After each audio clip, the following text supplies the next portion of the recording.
Here in Wisconsin, the Packers, Bucks, and Brewers are all fan favorites. But today we're going to take an inside look at another one of Milwaukee's professional sports teams.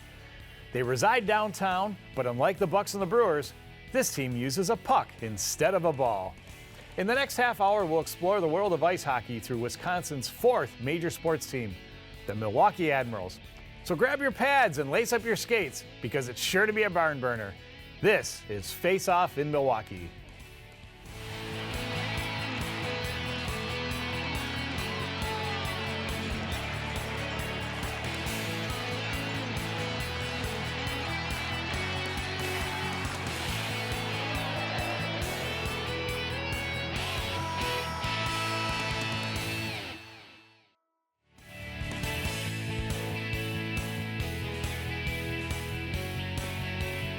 Hello everyone, my name is Don Brown and welcome to Face-Off in Milwaukee, a show where we'll take a deep dive into Wisconsin's very own professional hockey team, the Milwaukee Admirals.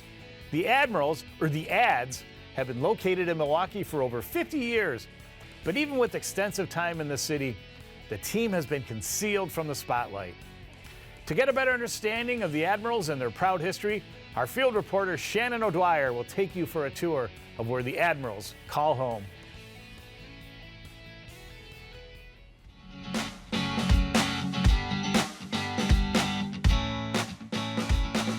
Here in Milwaukee, sports are a significant part of the culture. Everywhere you visit throughout the city, Bucks Green and Brewers Blue will be displayed on the streets. But many people don't know that Milwaukee has a third team that competes in one of America's top 5 major sports. Hidden away in downtown, across from the Fiserv Forum, is the UW Panther Arena, the home of the Milwaukee Admirals.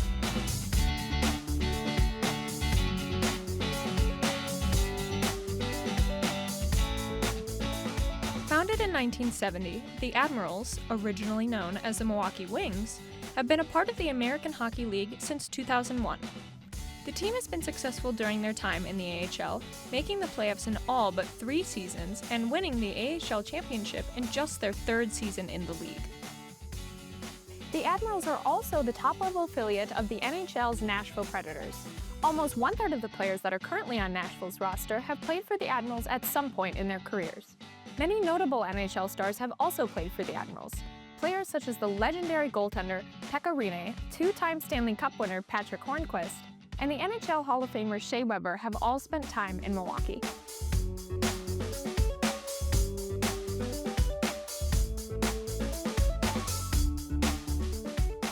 Now, while the Admirals may not be an NHL team, it doesn't mean that the team doesn't have die-hard fans. And on game day, the atmosphere in the arena becomes electric.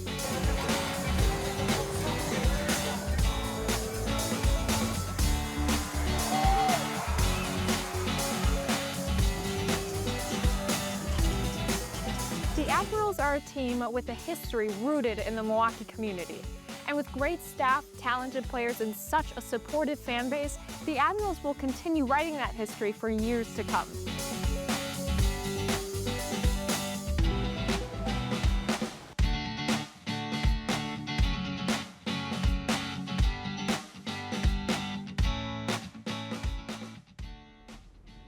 The Admirals certainly have a deep history rooted in Milwaukee, but it wouldn't be possible without people pulling the strings behind the scenes.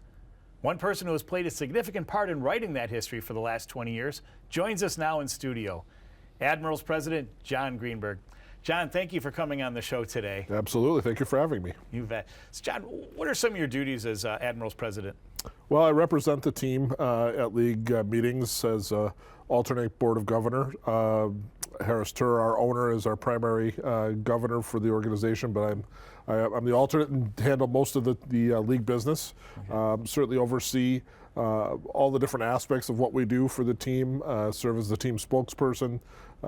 So just a lot of things to keep us out there in the public. Sure. How does your role with the Ads compare with the job you had with the Brewers? Well, certainly I left the Brewers as the director of media relations. Certainly have tried to keep those relationships over time to help get the Admirals more attention. Sure. And it's all about relationships in Milwaukee. It's such a small city, but we have a lot of sports teams here, and ways for us to stay out there in front of the public. Big priority for me. Sure. What have been some of your biggest challenges as president of the Admirals? Well, certainly when we came on back in 2005, the team was very close to being out of business. And so we were able to come in and really relaunch the organization, rebrand, and grow. We only had 4 full-time employees when we first came in. So it was really starting from scratch to build a professional sports team. And that's been a lot of fun. And, the weather is always an obstacle in the wintertime. The chances of having a bad team performance. We've been blessed to only miss the playoffs 3 times since I've been there, so that one really hasn't been too much of an issue. Sure. But it's been a really good run for the last 20 years. That's great. Now we know you have a loyal fan base, but what have you been doing and the Admirals doing to increase attendance? Yeah, absolutely. So we reach out to people in groups all throughout our community. Really, we think we're more of a 7 county asset. And so we reach out to people throughout the area. People can come out and be part of groups that raise money for charity. We do play a game every year for charity. This year, again, for Children's Wisconsin, so where we give back a good portion of our ticket proceeds to help a community asset. And great promotions, lots of fun, and all surrounding the game of hockey is what we do. 36 nights, 36 different shows is the motto in the office. I like that. My next question was just going to be about how the Admirals work to build community beyond hockey, but it sounds like you've answered that. Well, it's always going to be about hockey because that's our sport. But we recognize that we have to grow that fan base of people who are looking for an entertainment experience, who are looking for a 2.5-hour break from whatever's going on in their day. And if they come to a game, very often people will come back for a second one. So trying to reach people who haven't been to a game has been a priority to help us grow, and it's been successful. Sounds great. Do you think the Admirals will win another Calder Cup during your time as president? I sure hope so, because I've been in professional sports for 40 years now, and I have no rings. So my goal is to get one. We've been in the conference finals the last 2 seasons, so very one more step away, and we've got another good team this year. So we'll see where the playoff run takes us. That sounds terrific. Thank you for being here today, John Greenberg. Hopefully, if we get the chance to talk again, it'll be after another Calder Cup victory for the Admirals. I hope so. That would be awesome. Great. Now, to win a Calder Cup in the AHL, players must have the drive, grit, and dedication to compete throughout the length of a season. But what is it about playing for the Milwaukee Admirals that keeps the Ads motivated? And who are the players committed to that mission? To answer those questions, we went behind the visor and under the mask with 3 of the Admiral stars from this season.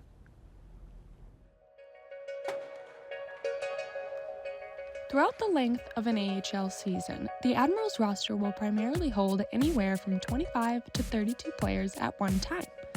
However, as players get called up or sent back down from the Nashville Predators, this number can change daily. As the Admirals' 2025 campaign continues, the team has seen a relatively low amount of major roster moves.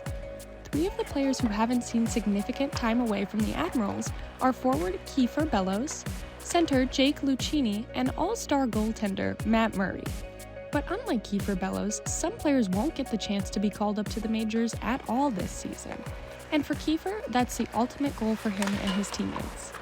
When you see changes in the American Hockey League, I think, you see guys go up to the NHL that are getting their first stint, or guys that are back and forth a couple times, playing games here and there. And I think you want all the best for them to go up there, succeed, and you always say you don't want to see them again because that means they've solidified their spot.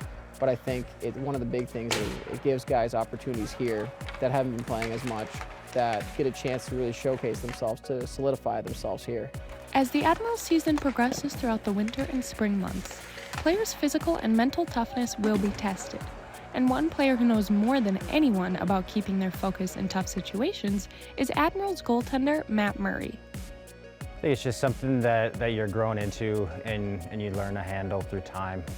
Obviously, as if I were an 8-year-old out here, I wouldn't be able to handle it mentally, but it's something that you mature into and you grow into and just becomes second nature. My first NHL game was also my first NHL win, so that was huge in Chicago. I remember being on the ice for the national anthem at the United Center, and that was kind of the first moment that it hit me. It was a really surreal moment for myself, and then last year being able to play again and get my first NHL shutout was a big moment for a goalie.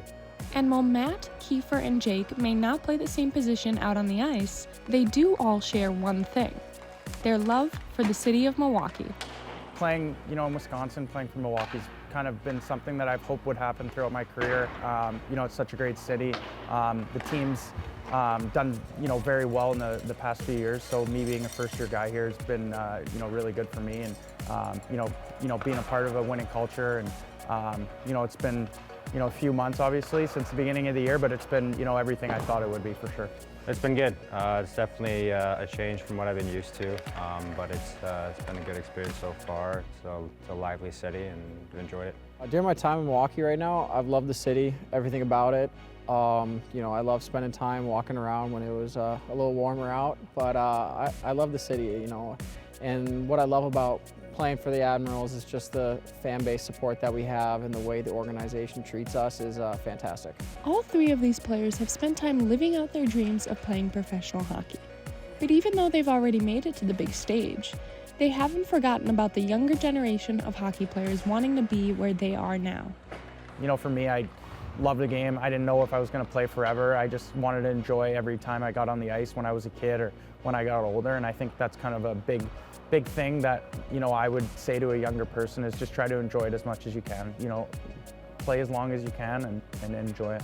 I come to the rink every day, and I get to spend time with my best friends, and I get to go do a job that I'm very fortunate to do and very lucky to do. And I know there's plenty of kids out there in the world that would love to be in my shoes. And I think that's the mindset I take every day. Is I come to the rink and I work hard, but I love it. Just have fun. I mean, there's so many things that go wrong in the game of hockey all the time, whether it's you're getting scored on or you lose a game or you get beat in a puck battle, but all those moments aren't what matters. It matters those saves you make, those goals you score, how much fun you have just playing on the ice. I think that's the biggest goal. That's what keeps me around, and that's why I keep doing it. As players get called up and down throughout the course of an AHL season, keeping the public informed about roster moves is a top priority. One of the people involved in doing that joins us now, Admirals Vice President of Communications, Charlie Larson. Charlie, thanks for being here today. John, thanks for having me. You bet. What is the Admirals' process for communicating big news to media and fans? Yeah, it depends on what the big news is. For instance, if it's a player move, right, a player going up and down, which is a lot of what our communication is, that starts in Nashville, because Nashville is our primary NHL affiliate. And so I will usually get an email or a text from me up there saying, hey, we're recalling Joachim Kemmel, announcing it at 10 o'clock tomorrow morning, right before morning skate, or something along those lines. So we're all on the same page. I talked to our Kimberly Bates, who is our Director of Digital Content, so she can make sure we get the word out on social media, and then we get a press release drafted, and then we send that out at the prescribed time.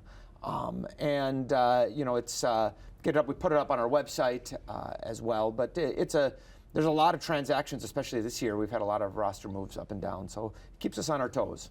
I bet. How do you handle all that constant shuffling of the roster? There's an old saying, a coach's saying, that says you control what you can control. So we really have to focus in on that. And so it's just a matter of making sure we do our jobs, that we're making people aware when roster moves happen, and that we're wishing guys best of luck when they go up. Sure. How has team communications changed, especially with the rise of social media? Oh my gosh, how long do we have?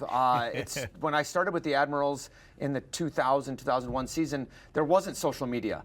A lot of companies didn't have websites, and if you didn't update it till the day after a game, no big deal, because people didn't have home internet, or if they did, it was a modem and yada, yada, yada. So really what social media has allowed us to do is to have what we call one-to-one communication with fans. So previous to social media, if you wanted to know how the Admirals did, you had to either have been at the game or looked at the newspaper or saw the highlights on TV. Sure. But now we can, not only do we tell people, but people are following along, wanting to know on a real-time basis how we're doing, and we tell them. What would you say is your most popular social media outlet? Oh, that your fans follow? you know what? Every social media platform we have has kind of a different purpose. Twitter is kind of more informational. It's a little bit more fun. There's a little more give and take. Facebook is also informational, but it's easier to have a little bit of a communication in the comments section. Instagram is pictures and videos and good things, and TikTok is a little bit more raw. It's lighthearted. Produced things don't do well on Instagram or on TikTok and Instagram. What have been some of the big storylines from this year's team? I mean, we're coming off of back-to-back Western Conference Finals appearances, so that's a big storyline. And then, you know, the up and down that's gone on with the Predators. That's been a big thing. We've had 10 players called up this year already, and we're barely into February, and that's a big deal. And it's great. That's what the players want, but it also creates a bit of instability for us because we have to find players to replace them, throw on top of that injuries, and it can be a challenge. But that's okay. We understand who we are, and that's the role we play. And we're proud of our alumni, is what we call them, who go on to have success in the NHL. That's great. What are some of the rising stars or the up-and-comers that fans should be looking for? Yeah, we've had, over the past couple of years, we've had a lot of #1 draft picks come and play for us. Players like Joachim Kemmel, who just made his NHL debut the other day, who was an American Hockey League All-Star, now back with us. Ozzy Weisblatt, also a #1 draft pick, although not by the Predators, from the San Jose Sharks. We acquired him in a trade, and he made his NHL debut just recently. Matt Murray is a AHL All-Star who has been phenomenal, won 6 games in a row, and has just been on a tear as of late. So we've got a lot of really good players. We also have some veterans that are helping us out. Mequon, 2 players from Mequon. We have only had 3 players in Admirals history have been born in Milwaukee and raised here and then played for us, and 2 of them, Spencer Stasny and Anders Bjork, are playing on the team right now. That's great to hear that we're seeing more local talent. Yeah, absolutely. And then ending up with the Admirals. We like that. We love that because it sells tickets. Yeah, I was going to say, it's got help with ticket sales. It does, it does. So terrific. What do you like, in one sentence or less, what do you love most about working for the Admirals? The people. The players, our staff, the fans, that's what I really love, is the people. That sounds great. Charlie Larson, thank you for being here today, and the best of luck to you and the Admirals for the rest of this season. Absolutely, Don. Happy to be here. Thanks. We visited both the team itself as well as the players on the team, but one crucial aspect of any sports team we haven't explored yet is the fans. Fans are what bring the team to life during any home game, and they can shift the momentum with their positive energy. We'll head back over to Panther Arena to take a look at what you can expect to see during an Admirals game beyond while the puck is in play, and why 2 longtime Admirals fans continue to come back to Panther Arena year after year, cheering on their ads.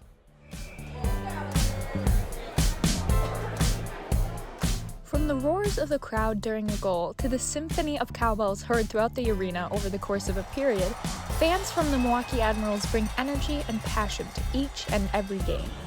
Whether you're a perennial season ticket holder or one of the newest additions to the Admirals fandom, everyone is welcome inside the Panther Arena. The Admirals are committed to each and every fan having a positive experience while attending a game. And even while the puck isn't in play, the team makes sure that there's never a break in the action. From the lovable teddy bear toss to musical chairs on center ice.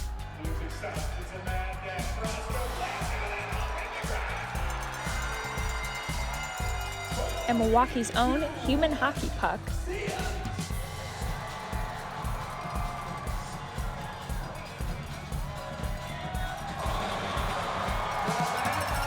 There's sure to be something memorable happening even during intermissions. But memorable moments like these have become much more than just moments for longtime Admiral fans Barb and April since the turn of the century. I think my most memorable moment was a Tuesday night game back when we were in the Bradley Center, and Jordan Choo-Choo started a fight, and it cleared both benches, and both goalies were involved. I think it took them 10 to 15 minutes just to figure out the penalties on that one. I have been an Admirals fan for most likely over 21, 22 years. The excitement, the area that we sit in, we have made friends, and it's just a great group of people. fans are the driving force behind any sports team. And for the Admirals, the fans define what it means to be a part of Milwaukee's hockey family. So find a seat, grab a pretzel, and maybe even make some memories for yourself.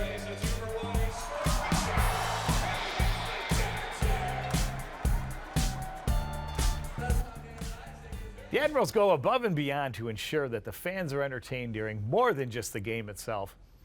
I'm happy to introduce our next guest to discuss what he does to ensure fans continue building special memories with the team.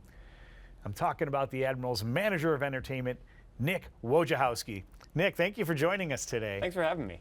Thanks. What are some of the entertainment or promotions that people can expect at a typical Admirals game? Well, like you saw in the video package, the human hockey puck is a fan favorite. We do that 36 times a year because who doesn't love to see people get slingshotted across the ice? But across from that, we just try to keep something going every TV timeout, every stoppage we have, every whistle. We try to keep our fans constantly engaged, whether it be having them scan a QR code to see themselves on the video board or playing trivia along with our fans. We just try to do something every time we get a whistle. Sounds great. What are the most successful promotions or entertainment components that you've put on at Admiral games during your time with the team? The most, again, a fan favorite, you can't go wrong with a t-shirt toss. The fans cannot get enough t-shirts, but that's a basic answer. Our concerts would be our fans' favorite thing that we do, I'd say. We put on 4 concert games a year. What bands have you had? We've had, we had Skillet, we've had a lot of up-and-coming country guys, all kinds of guys. It's really tough to list all of them. Sure, that's neat. Now we saw something about the teddy bear toss. Can you tell us more about that and who it supports? So that supports Safe Wisconsin, which donates those teddy bears to children who have been through traumatic things. So this most recent season, our teddy bear toss netted 3,200 teddy bears, which was more than double what we did the previous season. So we had our fans came out, really showed out. They talked about it constantly in their season ticket holder Facebook group that they were gonna really make it happen this year, and they really did. That's neat. How do you measure success beyond attendance? My measure of success is no matter how the team does, even if we put up a big stinker, I want fans to leave saying, wow, I was entertained the entire time. So being able to create that experience for people, being able to give people a once-in-a-lifetime experience, like putting them on the Zamboni or having them do something fun, I think that is the most valuable thing. That's terrific. Are there any how should you say it, upcoming experiences that people can expect or look forward to in the future? As far as theme nights, as far as promotions, what do you?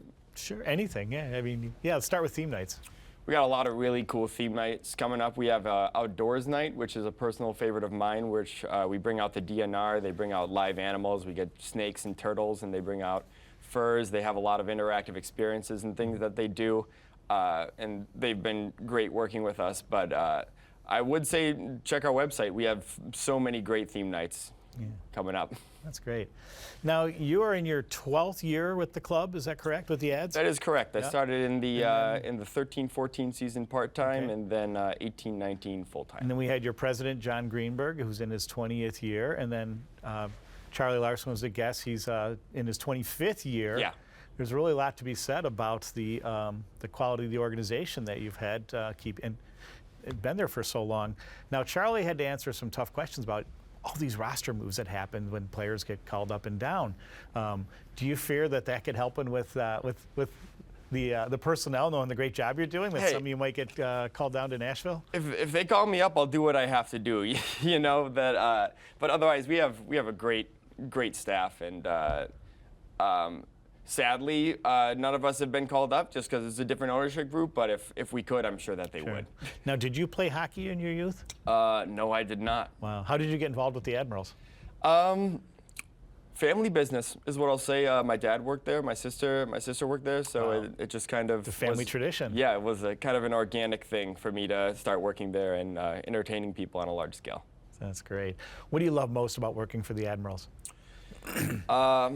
like I kind of touched on earlier, it's creating that experience, creating memories. I had a couple fans come up to me last season, and they told me that I put them on the Zamboni on their first date together, and now they're married. All right. So things like that are just incredible to me. To be able to be part of somebody's love story to that scale. And there's so many of them that people don't come up to me and tell me about, and I think that's very cool. That's great. Nick, we appreciate your time today and everything you do for Admirals fans. We also appreciate all of you for tuning into today's show. We hope you've been inspired to add the ads to your Wisconsin sports fandom and maybe even catch an upcoming game. I'm your host, Don Brown, and this has been Face Off in Milwaukee. Thanks again for joining us.